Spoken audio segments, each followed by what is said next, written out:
ഗൃഹനാഥനെ ആക്രമിക്കാൻ ശ്രമിക്കുന്നത് തടഞ്ഞ മകന് വെട്ടേറ്റു. വർക്കലയിൽ ലഹരി വിൽപ്പനയെക്കുറിച്ച് പോലീസിനും എക്സൈസിനും വിവരം നൽകിയെന്ന വൈരാഗ്യത്തിൽ വീട്ടിൽ അതിക്രമിച്ചു കയറി ഗൃഹനാഥനെ ആക്രമിക്കാൻ ശ്രമിച്ച പ്രതി തടയാനെത്തിയ മകനെ വെട്ടിപ്പരിക്കേൽപ്പിച്ചു. ഇലകമൺ ചാരുംകുഴി ചരുവിള വീട്ടിൽ 21-കാരനായ വിഷ്ണുവിനാണ് വെട്ടേറ്റത്. അക്രമിയായ അയിരൂർ സ്വദേശിയായ കള്ളൻ രാജീവ് എന്ന് വിളിക്കുന്ന രാജീവിനെ അയിരൂർ പോലീസ് അറസ്റ്റ് ചെയ്തു. ജൂലൈ 29 രാത്രി 12 മണിയോടെയായിരുന്നു സംഭവം. പ്രതി സ്ഥിരമായി ലഹരി വിൽപ്പന നടത്തുന്ന വിവരം പോലീസിന് നൽകുന്നത് വിഷ്ണുവിന്റെ അച്ഛനാണെന്ന് തെറ്റിദ്ധരിച്ചാണ് ആക്രമണം നടത്തിയത്. ഗൃഹനാഥനെ ആക്രമിക്കാൻ ശ്രമിച്ചപ്പോൾ തടയാനെത്തിയ മകനെ പ്രതി മൂർച്ചയേറിയ വെട്ടുകത്തി ഉപയോഗിച്ച് ആക്രമിക്കുകയും നിലത്ത് വീണ വിഷ്ണുവിനെ വെട്ടിപ്പരിക്കേൽപ്പിക്കുകയും ചെയ്തു.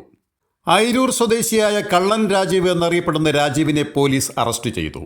നിരവധി മോഷണ കേസുകളിലെ പ്രതിയാണ് ഇയാളെന്നും 2014-ലും 15-ലും പ്രായപൂർത്തിയാകാത്ത കുട്ടികളെ ലൈംഗികമായി ഉപദ്രവിച്ച കേസുകളിൽ പ്രതിയാണെന്നും അയിരൂർ പോലീസ് അറിയിച്ചു. ഇതിൽ 2015-ൽ രജിസ്റ്റർ ചെയ്ത കേസിൽ 16 വർഷം തടവിന് കോടതി ശിക്ഷിച്ചുവെങ്കിലും കോടതിയിൽ അപ്പീൽ നൽകി പുറത്തിറങ്ങിയ ശേഷമാണ് വീണ്ടും കുറ്റകൃത്യങ്ങൾ ചെയ്യുന്നത്. അറസ്റ്റ് ചെയ്ത പ്രതിയെ കോടതിയിൽ ഹാജരാക്കി റിമാൻഡ് ചെയ്തു. നാട്ടിലെ പൊതുശല്യമായ പ്രതിക്കെതിരെ കാപ്പ നിയമം ചുമത്താനുള്ള നീക്കമുണ്ടെന്ന് അയിരൂർ പോലീസ് അറിയിച്ചു. Beacon news, Varkala.